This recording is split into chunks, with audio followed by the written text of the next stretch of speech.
live with COVID, and now that time has arrived with Sydney back open and the ACT and Melbourne soon to follow. Norman Swan is the presenter of the RN Health Report and the ABC's popular Coronacast. He joins us now from Sydney. Norman, good morning. Hi Lisa, welcome back. Thank you very much. So there's a few people asking whether we're all going to actually end up with COVID at some point, and what are the implications of that, especially if you've been vaccinated? Well, yes, eventually we all will be infected even if we are vaccinated, because the vaccination doesn't provide complete cover.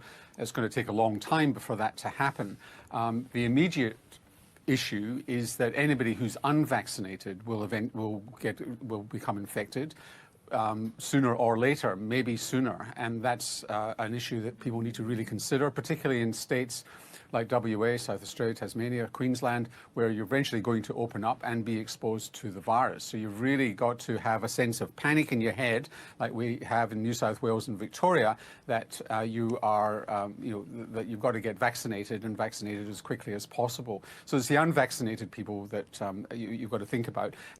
And that's what I'd like to talk to you all about, a group of people that may be still unvaccinated by no fault of their own. And to start talking about that, I would like to show you this from the Royal Commission into Violence, Abuse, Neglect and Exploitation of People with Disability. Public Hearing 12, the experience of people with disability in the context of the Australian Government's approach to the COVID-19 vaccine rollout, from the 27th of September 2021.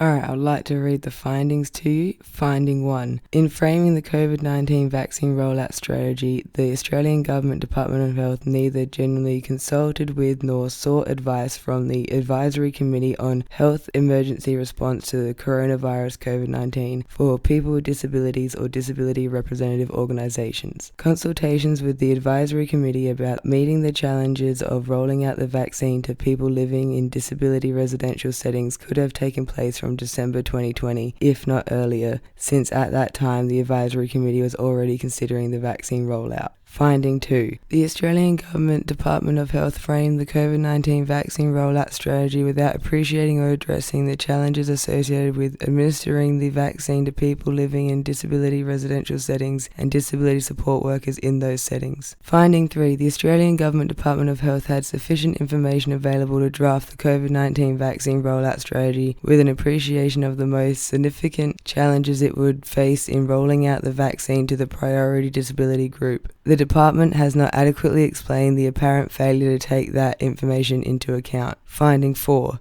The Australian Government Department of Health used the critical first 4 weeks of the vaccine rollout to acquire core learning to understand the challenges facing the rollout to the priority disability group. Since the rollout of vaccines during this period was exclusively directed to people in Phase 1A, the department lost an opportunity to make significant progress on vaccinating people within the priority disability group who were most at risk of serious consequences from contracting COVID-19. Finding 5. If the Australian Government Department of Health genuinely consulted with and sought advice from key stakeholders, including the Advisory Committee on Health Emergency Response to Coronavirus COVID-19 for people with disability and disability representative organisations, the COVID-19 vaccine rollout strategy could have been drafted with an appreciation for the challenges facing the rollout of the vaccine to the priority disability group. The rollout could have taken into account the need to identify the people with disability in Phase 1A most at risk of serious consequences from contracting COVID-19 and to formulate a plan to reach them as soon as practical. During the critical first 4 weeks, the department could have achieved greater progress in vaccinating people in disability residential settings most at risk and reassured people with disabilities that they were not being ignored. Finding 6. The Australian Government Department of Health's decision in the first week of March 2021 to prioritise aged care residents in the rollout of the vaccine had the effect, as the department appreciated, of halting the administration of vaccines to people in residential disability accommodation, even though they were in Phase 1A of the COVID-19 vaccine rollout strategy. It is accurate to describe the decision as one that deprioritised the vaccination of people in residential disability accommodation. Finding 7. The Australian Government Department of Health decided to deprioritise the vaccination of people in residential disability accommodation without consulting or notifying the Advisory Committee on Health Emergency Response to Coronavirus COVID-19 for people with disability or disability representative organisations. The decision was not made public until Ms Edwards gave evidence before the Senate Select Standing Committee on COVID-19 on the 20th of April 2021. Finding 8. In determining priorities, it was entirely reasonable for the Australian Government Department of Health to take into account advice that aged care residents were particularly at risk of serious illness or death if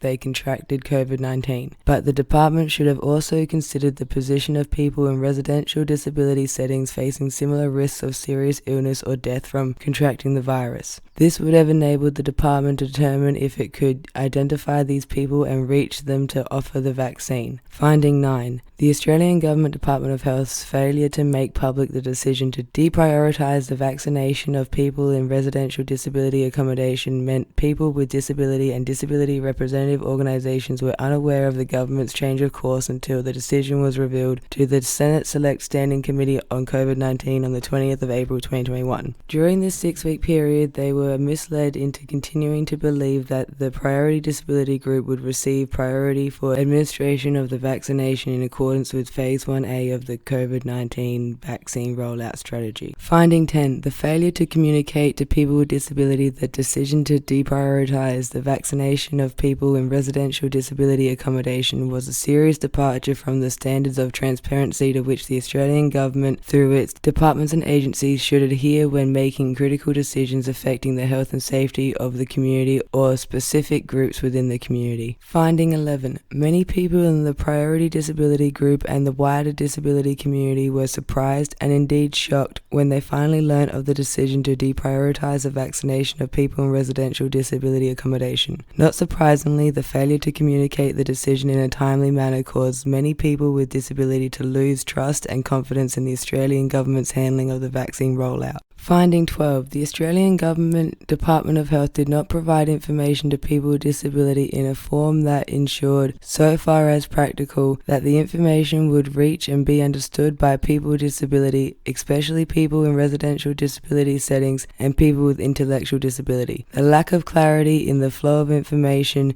contributed to confusion among people with disability. Finding 13. At the time of Public Hearing 12, many people with disability, including people in residential disability accommodation and disability support workers, were fearful and anxious about contracting COVID-19. The lack of clarity in communication with the disability sector about the rollout also created uncertainty and confusion among many people with disability and disability support workers. While there were numerous factors leading to vaccine hesitancy in mid-2021, the uncertainty and confusion may have contributed to the vaccine hesitancy among some people with disability, including people at greatest risk of serious consequences from COVID-19 and among some disability support workers. Finding 14. The lack of transparency and the failure of the Australian Government to provide clear and easily comprehensible information about the rollout of vaccines to people with disability damaged the credibility and perceived trustworthiness of the Australian Government amongst many people with disability. Finding 15. From the commencement of the rollout in March 2021 until 6th of September 2021, the Australian Government Department of Health did not publish data recording the number of doses of vaccines administered to people living in residential disability accommodation or to NDIS participants.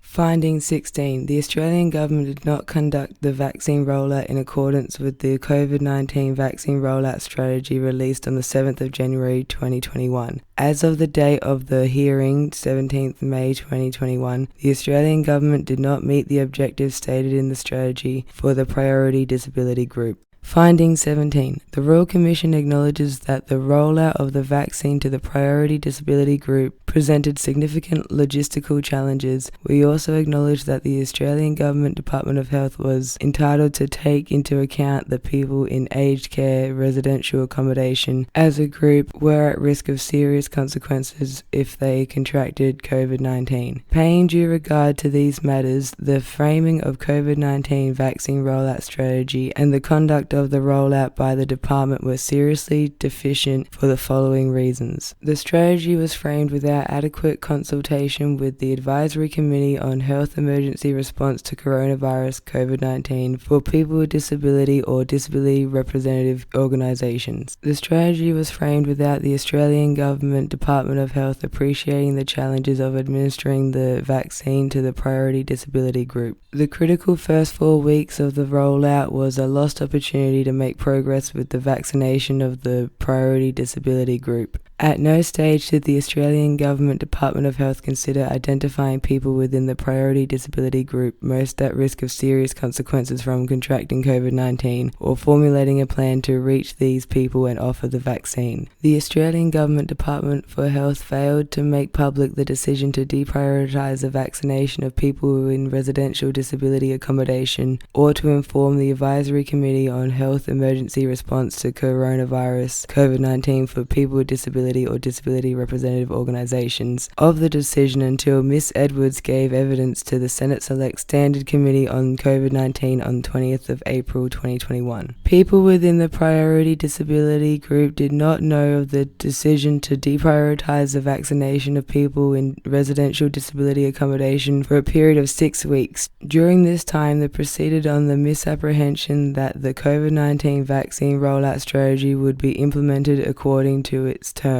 The failure to communicate was a serious departure from the transparency reasonably to be expected of the Australian Government on issues of public health. The failures in framing and implementing the COVID-19 vaccine rollout strategy contributed to confusion and uncertainty among people in the priority disability group and people with disability generally. So yeah, I thought reading you those 17 findings out of that 128-page report will give you a rough idea of what it says. So it's pretty clear that the Australian government deprioritised people with disabilities in regards to the vaccine rollout. Now there'll be more discussion about that report, but to give my audience even more information, I wanted to go through that Senate Select Committee from the 20th of April 2021. And you guys know if I could show you video or play audio, I would. But I couldn't find it for all the bits I really wanted to show you. So it looks like I have to read it out to you myself. And to try and make it easy to follow, I'll edit my voice for the different people that are speaking. So when I sound like this, it will be Dr. Murphy speaking. I'll make my voice sound like this for when it is Miss Edwards speaking. And I'll leave my voice sounding the same when it's the chair, who is Senator Gallagher. We believe it will certainly be finished in May. We're still finalising the last weeks or so of allocation, but it's going extremely efficiently now. We've now got providers doing a very high rate of first and second dose facilities, and that's going very well. How many providers do you have now? Miss Edwards can answer. We have 4 providers plus the ADF has done some aged care residents. What about disability? You don't break that down, and there's nowhere I've been able to find that would give an indication of what's happening in disability facilities. In disability facilities, there has been a much slower start than we would have liked. I think we said perhaps 2 hearings ago that the initial slow start in aged care residents require us to pivot to make sure we focus on them, on the basis that they have been, both in practice and on our advice, the most vulnerable group. So we now are returning our attention to the disability piece. It has been done. There have been a small number of disability facilities.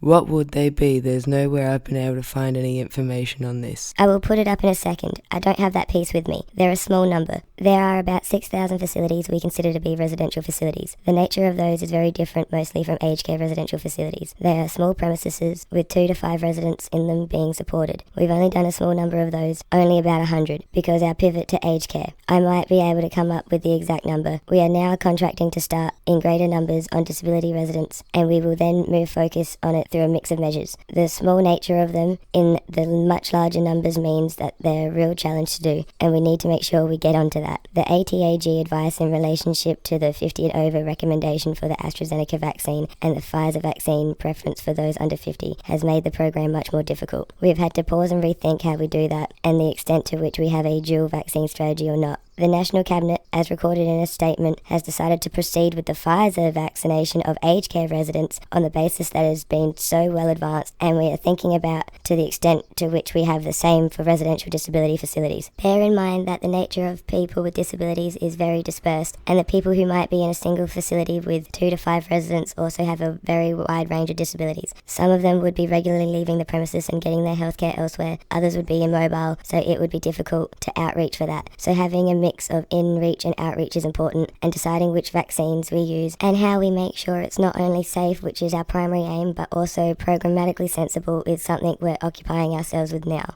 Did you just say that Pfizer is going to be the vaccine of choice in aged care?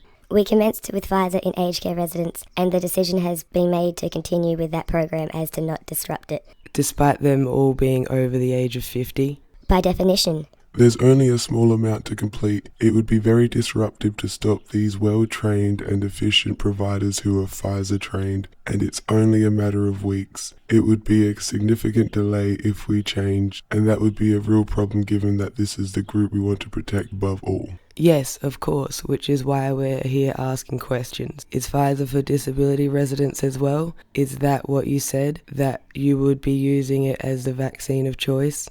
That's one of the proposals that would be considered. There hasn't been a final decision yet. It would be a matter of National Cabinet. So the National Cabinet gets to decide that, even though it falls within your jurisdiction, is that right?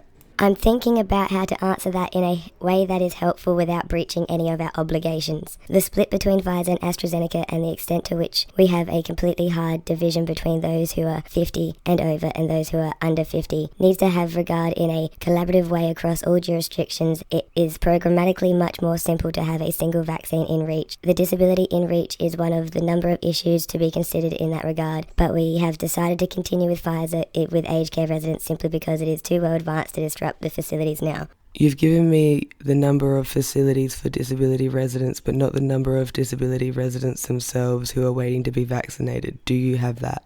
An approximate number? It's not segregated in 1A, not with the documents I have. There's about 25,000 people in 6,000 facilities. You've got 25,000 people and 100 have had one dose so far, is that right? 93 facilities have had one dose and 17 facilities have had a second dose, but I hasten to add that we have deliberately focused on aged care residents. This has been a very small number. We do not for a moment say it is more than a trickle of vaccinations, and we are now working to gear up as the aged care residents program is nearing its completion. So within 1A there were phases. There were priority within 1A that went to aged care and then secondly to disability. There were a range of cohorts, not originally phased in that way. When we discovered the aged care residents group was a more difficult and lengthy process than we had anticipated, we focused on aged care residents not because disability residents are any less a priority, but because we know that the most at-risk people in the community from what we've experienced in COVID, both here and overseas, and from medical advice, are elderly people in aged care facilities. They are much more elderly, clearly, but they also are in larger facilities where there tends to be a spread that's more difficult to contain and stop, whereas disability residents tend to live in much smaller facilities. Happily last year we had relatively few infections in people in disability, and that was partly, I trust, because the carers that look after disabled people and the amazing work they do, but also simply because most people with disability who live in residential care live in small facilities where there's much less scope for a large-scale spread we have seen in aged care. I haven't heard of prioritisation within 1A before, so I will come back to that. Of the 25,000 disability residents, can you give me a figure of how many have had their first vaccination? I think I'll have to take that on notice. So you've only got it done by facility at this point? I've only got it by facility in front of me. If you could take that on notice, that would be good. Alright, it's me again, and then the discussion goes to other senators asking them different questions to do with the vaccine rollout in regards to other topics. Alright, now I'm skipping ahead to when the discussion goes back to people living in disability facilities. As the chair again, can I go back to where I was earlier around disability residents, vaccinations, and whether you have a number for me, Miss Edwards? I do. It is 1,640 doses administered to a 1A disability cohort, which would be residents. Sorry, 1,640? As I said before, it's been a very minor part of our program to date. Out of 25,000? Yes. So that's 1,640. That's 1,448 first doses and 192 second doses, and that would include some non-residents. Obviously, given the small nature of the facilities and the need to use doses when they're available, sometimes that would include staff members, for example. Do you know what it is by breakdown of? No, I don't. On my calculation, that's about 6% of the disability residents population. Is that right? I think it's 6.5%, I think. So 8 weeks in, 6.5% of disability residents have had. As I said several times, we've acknowledged it's a small portion and we're ready to ramp it up as part of our next. Sure, very small. I guess the concern I have is that the group is your most urgent group. According to your rollout strategy, this would be considered the most vulnerable of the vulnerable population, and 8 weeks in. It's part of 1A, so it's a very high priority. But 8 weeks in, you've got 6.5% done when your original intention, correct me if I'm wrong, was to have it done by the end of March. The original intention was to have 1A done in 6 weeks, wasn't it? I'm not sure that we ever... I don't recall that as having been... I think it was to have been done by the end of March or by Easter. As Miss Edwards says, the aged care residents and disability residents are both extremely high priority groups, but the risk of severe illness and death is significantly greater in aged care residents populations. The single biggest risk of death and severe COVID is age, and all the experience both in Australia and internationally has been that aged care residents, while we did intend originally to do disability and aged care together, the complexity of aged care meant that we had to prioritise to get that group protected at the same time as trying to get disability started. We are very cognizant of the fact that we need to now ramp up as aged care is coming to completion and rapidly get into disability care. As Miss Edwards says, we have done very, very well in disability and COVID across Australia. Fortunately, we haven't had much in the way of outbreaks or cases. The risk is lower because of the nature of small accommodation, and mainly disability residents are younger. Has anyone in the government ever said that the disability care residents vaccination program had essentially been paused while you sorted out aged care? No, on the contrary, I've told you very often how we need to make sure we get out there and accelerate into disability residents, which, in terms of the program, we're working to do. Yes, but my question was, until today, has anyone been upfront and said we are prioritising aged care instead of disability?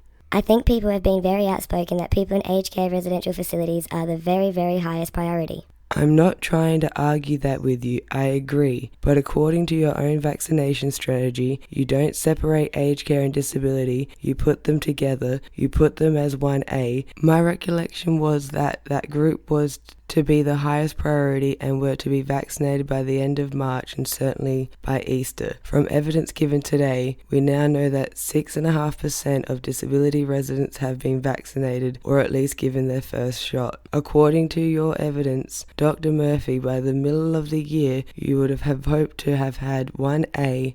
I didn't say that about 1A. What I said was that globally... You said that about most vulnerable populations. Yes, that includes the over 70s and over 80s in 1B, who are very vulnerable too. The plan is to get all of the vulnerable people in Phase 1 done by the middle of the year, but that doesn't mean disability in 1A is not a higher priority than the over 70s and over 80s in 1B. They are a very high priority. We have... So Phase 1 is all together now, is it?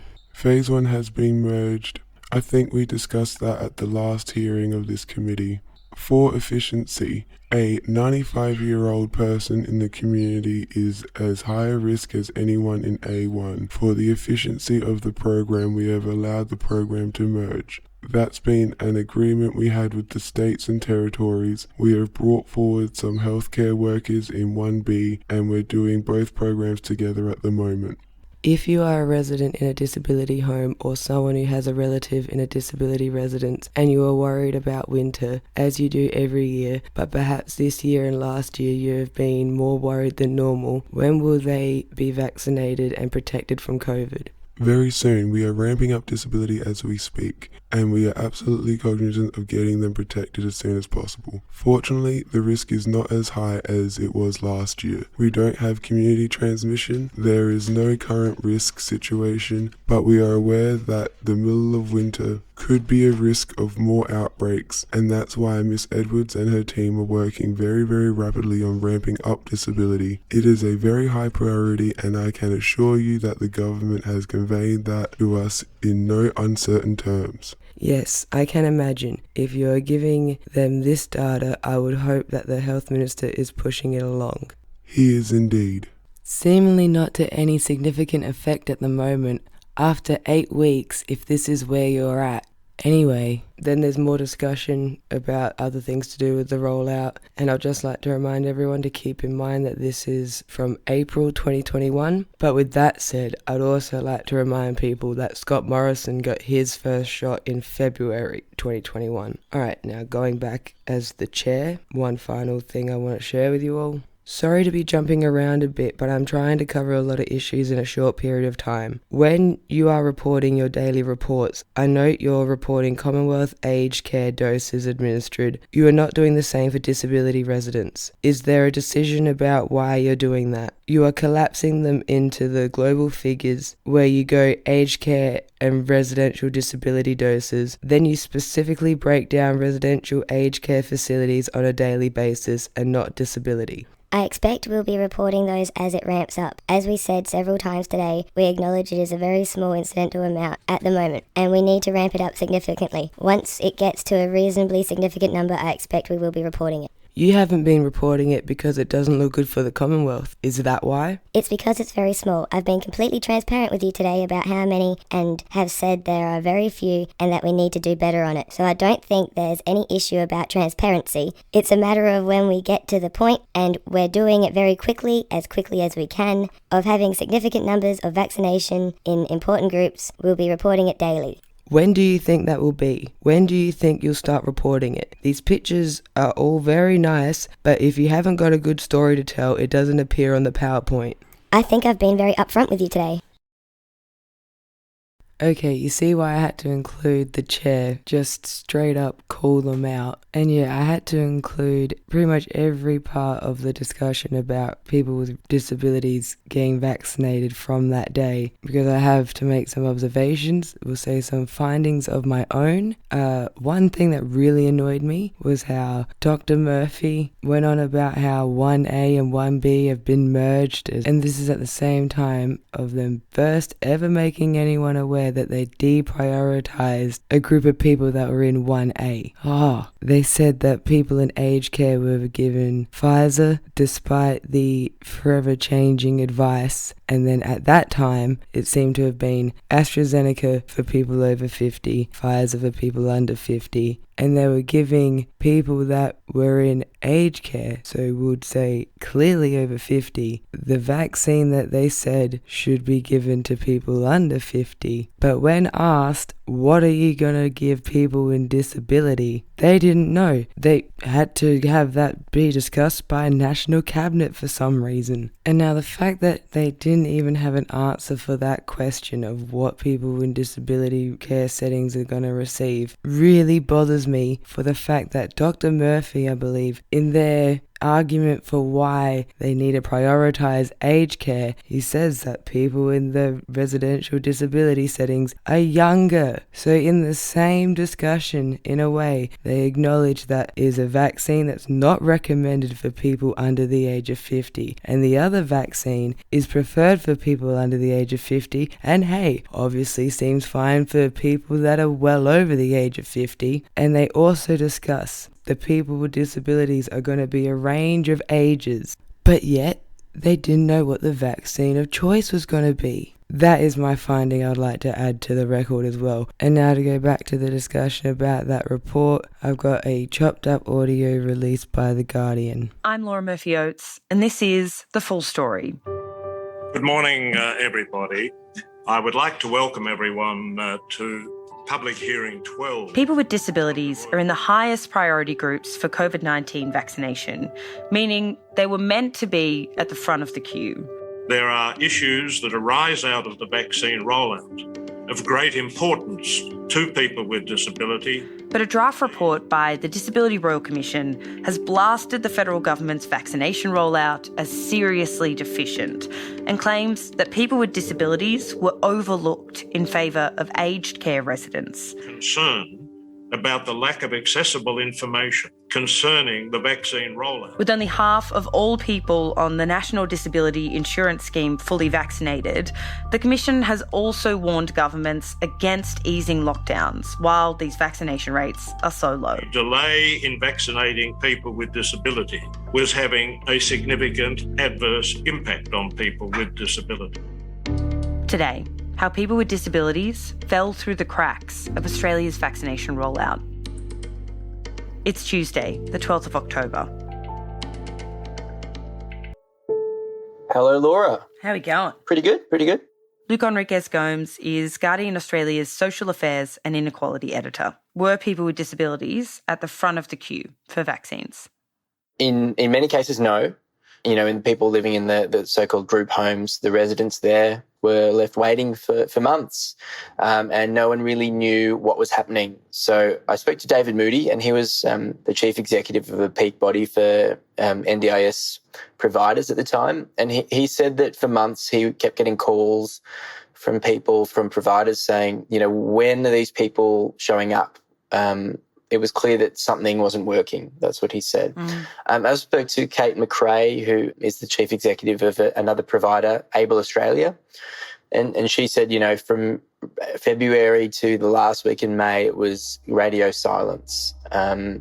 So she said that in the last week of May, they called one of the government's vaccine providers 17 times without getting a single return call, and everything just went to an auto answering system. So, Luke, it sounds like service providers and advocates and people in the community were sounding the alarm for months and months about the lack of vaccines. What was happening here? What was going on with the rollout? So a lot of what we know about all of this comes from this bombshell draft report released by the Disability Royal Commission in late September. And the report found that in March of this year, the government had, quote, deprioritised this group in favour of aged care residents. And so then people with disabilities, their advocates and providers were left in the dark about this decision until a Senate hearing 6 weeks later on the 20th of April. You have to remember that aged care residents had been ravaged by COVID in 2020. Hundreds of people died. Secretary of the Department, Brendan Murphy, who said age is the biggest factor in terms of risk. The risk of severe illness and death is significantly greater in the residential aged care population. The single biggest risk of death and severe COVID is age. And whilst we did intend originally to do disability and aged care together, the complexity of aged care meant that we had to prioritise to get that group protected. But it's a little bit more complicated than that, because the draft report from the Royal Commission also found the Department of Health initially factored in that there were about 6,000 residents in disability care rather than about 27,000. So essentially they underestimated how many people they needed to vaccinate by, about 20,000 people. Wow. Once the government had realised the sort of scale of the challenge, and the contracted vaccine providers started facing what Brendan Murphy called limited capacity and limited workforce, the department chose to vaccinate the nearly 200,000 aged care residents before winter came. But it just didn't tell anybody that there had been a shift in priorities. So it is important to note that up until this point, we didn't have a sense of what the rates of vaccinations in disability care were, because they were lumped together with aged care, and that made the figures sound much better. But when you break it down, according to the Commission, less than 1% of all doses distributed between the 22nd of February and the 21st of April of this year went to people with disability. So, Luke, you mentioned only a very small amount of vaccines went to people with disabilities in the first few months of the rollout. What has happened since then, and what are the vaccination rates like now? So if we look at the rates among disability group home residents now, 67.5% are fully vaccinated, and 75.9% have gotten one jab. That's across the country. But compare that to 90% of aged care residents who've received one dose. And technically, both groups are supposed to be in the same priority. So amongst this sort of small cohort of disability group home residents, about a quarter still haven't had one dose. They're unprotected. And the concern from people I've spoken to is essentially that those unprotected residents are the people who are most vulnerable, people who are unable to leave their home to go to a vaccination hub, and really need some kind of home visit. That was the plan all along. Do we know how many people with disabilities are vaccinated overall across the country? Some pretty recent data showed that 48.5% of NDIS participants who are aged 16 and over have been fully vaccinated, and 33.2% of those aged between 12 and 15 who are also on the NDIS have received one dose. Under half of people on the NDIS have been fully vaccinated.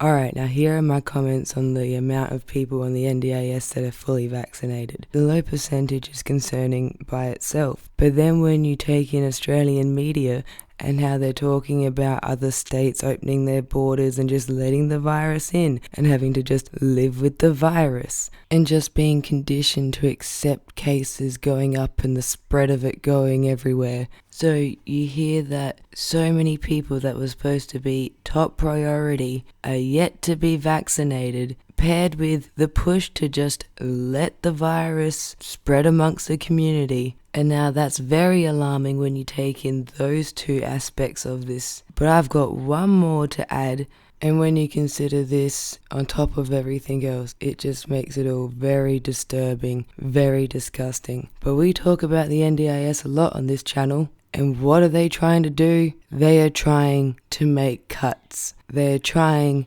to minimalise spending on the NDIS, and what's the way they're going to do that? Get rid of the people on the NDIS. There, I said it, and now I'd like to point out that not everyone in Australia with a disability is on the NDIS, obviously. Now let's listen to the story of one of those people now. My name's Dave Belcher. I'm a disability advocate with Community Disability Alliance Hunter. Alongside his work as a disability advocate, Dave is also a city council member in Lake Macquarie, just north of Sydney. Dave has a condition called lumbosacral agenesis, meaning he's missing vertebrae in his spine. He also has a narrow trachea and was born with one lung. Can you tell me a little bit about your regular life and how your condition affects it a bit? The term wheelchair bound gets thrown around pretty casually. That's not a term I particularly like because it's not really accurate. I use a wheelchair to get around in my community. My wheelchair is a tool that I use to live my life. I'm outgoing person. I like going to the pub, having a beer, going to sporting events, going to concerts, stuff like that. And all the stuff I've been able to do, fairly easily with mates. Drive myself. Have large amounts of independence to be able to get out there and do whatever I need to do. I'm employed, so fairly active in my community. That's been what my life has been for 30 odd years. I've talked to a lot of people about how, March last year affected them, that kind of fear when the pandemic first started rolling through Australia. With your condition, how did that sit with you? Do you remember when you first realised how serious this was all going to be and how it could be for you? Honestly, it was the first time I'd really seen myself as vulnerable. I'd been a person living with a disability, my entire 38 years. And until the coronavirus starting to really spread in Australia, I'd not considered myself to be, vulnerable due to my disability. If Dave did get COVID, his body would most likely not be able to cope. It'd be like anybody else getting COVID, except multiplied, because I don't have the functional ability to cope with a reduced respiratory capacity. If unvaccinated, I don't think I'd survive. But with the virus and what I've seen it doing to people who are immunocompromised or have respiratory difficulties or have, and I hate the phrase, the underlying health conditions, it's been deadly. The risk of getting really sick with COVID has meant Dave has not left his home in almost 4 months. Pretty much ever since the Delta variant pushed New South Wales into a harsh lockdown. But something that kept him going was the fact that he had heard that the Australian government was prioritising vaccination for those with disabilities. For him, this was great news. I thought it was exactly what they should be doing. You target those most at risk, and you roll out the vaccines as warranted and as needed in those communities.